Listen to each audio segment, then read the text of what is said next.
দেখছেন কেমন কচু চাষ, দেখলেন কচুর আড়ং। আমাদের গ্রামে চাষ ছাড়া কিন্তু কিছু নাই, দেখতে পেয়েছেন।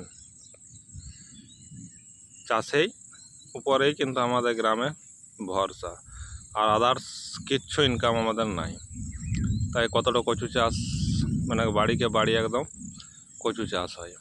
আর কচু চাষে পরিশ্রম খুব আছে। যেমন কচু বসাইতে হয়, 3 বা 4 বার কুড়তে হয়, তারপরে কিন্তু এই গাছটা বড় হয়।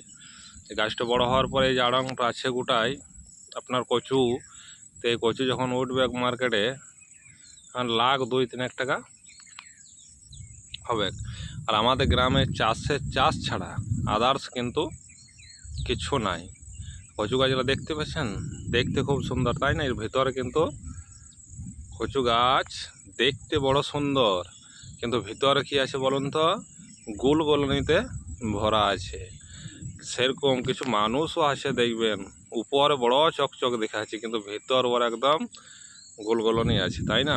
তো এই চাষ যে আমাদের এখানে হয়, এটা অনেক পরিশ্রম করে, অনেক পরিশ্রমের পয়সা। এই পরিশ্রমের পয়সা কিন্তু মানে ডাক্তার হেনে তেনে যায় না। পরিশ্রম করা পয়সা যদি হয় তা আপনি আনন্দ খাবেন, আনন্দতে থাকবেন, আর সুখে শান্তিতে থাকবেন।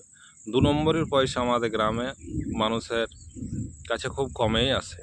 1 নম্বর সবাই পরিশ্রম করে, মাঠে গরুর মতন পরিশ্রম করে, পরিশ্রম করার ফলে এইসব হয়। আর এই পয়সা হচ্ছে 1 নম্বর পয়সা, এটা রক্ত ঝরানো পয়সা বলে না, সেরকম। দেখতে পেয়েছেন এত বড় আড়ং আছে কচু এখানে। আর জলের খুব সমস্যা থাকে আমাদের এখানে। নদী একটা আছে, দেখাচ্ছি আমি নদীটা, 1 মিনিট দেখুন ধৈর্য ধরে। এই হচ্ছে আমাদের গ্রামের নদী। এই বর্ষার সময়ই জল থাকে, আর বাদ বাকি টাইম কিন্তু জল থাকে না। আর নদী তো এখন লয়, এখন ঝোপে পরিণত হচ্ছে। এখন এই যে কাশিগুলা দেখতে পেয়েছেন, কাশি ঝোঁপ হয়ে গেছে। সরকারের এটাই উচিত, সরকারের উচিত এই যে নদীগুলা আছে ঝোপ হয়ে গেছে, ডাঙ্গাল হয়ে গেছে, সেইগুলাকে অল্প নজর দেওয়া দরকার। আর আমাদের ওই যে কচু মচু চাষ হয় দেখতে পেয়েছেন, এই নদীর থেকেই হয়। এই নদীতে ওই একটা চুবা দেখতে পেয়েছেন, ওই চুবাটা চৈত বৈশাখের দিনে করা হয়, তখন কিন্তু ওইখান থেকে জল নেওয়া হয়। এই এখন জল দেখতে পেয়েছেন, এই জলটা এই কিছুদিন হইলেও জল হওয়াতে আসে। তার আগে কিন্তু এই নদীটা আমাদের শুকনো থাকে। এই নদীতে আমাদের 2-1 মাস জল থাকে। নদীটার নাম হচ্ছে হিংলো নদী।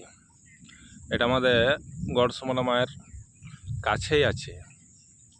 আমাদের যে গ্রামে একটাই মন্দির আছে, সেটা হচ্ছে গড়সমলা মন্দির। সে মন্দিরের সামনেই এই হিংলো নদীটা আপনার এলে দেখতে অবশ্যই পাবেন। এই হচ্ছে এইখান থেকে আমাদের জল নেওয়া হয়, এখান থেকে জল নিয়ে জমি চাষ কিন্তু হয়। বাদবাকি কিন্তু আর জলের কোনো জায়গা আমাদের নাই। আর এই একটা গাছ দেখতে পেয়েছেন, এই গাছটা শ্যামল গাছ। এই গাছটা কিন্তু বহু পুরাতন গাছ, বহু বড়। মানে এর গোড়াটা যদি আপনি দেখেন তো বলেন যে গাছটা কত বছরকার বটে, কেউ কিন্তু জানে না। যেমন আমার বাবাকেও জিজ্ঞেস করলে কিন্তু বাবা বলে যে আমি এমনি দেখছি, আমার দাদুও নাকি এমনি দেখেছি। মানে কত বছর পুরাতন গাছ, শ্যামল গাছ বটে। এটাও আছে কিন্তু গড়সমলা মায়ের কাছেই। এলে একবার দেখতে আসবেন, নদীর সামনেই কিন্তু আছে এই গাছটা। এটা হচ্ছে শ্যামল গাছ। তার আমাদের গ্রামে আর দেখাবার মতন কোনো সিন নাই যে আপনাদেরকে দেখাবো। খালি এই জঙ্গল দেখতে পাবেন। আমাদের গ্রাম হচ্ছে গড়সমলা, আর এই জঙ্গল চারিদিকে দেখতে পাবেন। হ্যাঁ, এলে জঙ্গল, এখন জঙ্গলে ভরে গেছে চারিদিকটায়।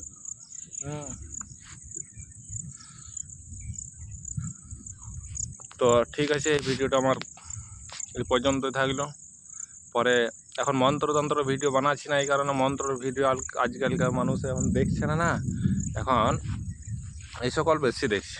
তাই আমি এই সকল নিয়ে একটা ভিডিও, 1-2টো ভিডিও দিই আমাদের গ্রামের সম্বন্ধে। হ্যাঁ, আর এত সুন্দর সিন, মানে জঙ্গল দেখতে পাবেন, জঙ্গল এলাকা। এলে গোটা জঙ্গল ছাড়া আর কিছুই দেখতে পাবেন না। কিন্তু জঙ্গল থাকলেও দেখতে খুব সৌন্দর্য, গ্রামে তো দেখতে খুব ভালো লাগে। বর্ষাকালে তো খুবই সুন্দরই দেখায়। তাই তো ধন্যবাদ, সবাই ভালো থাকবেন, সুস্থ থাকবেন। আর কি বলবো।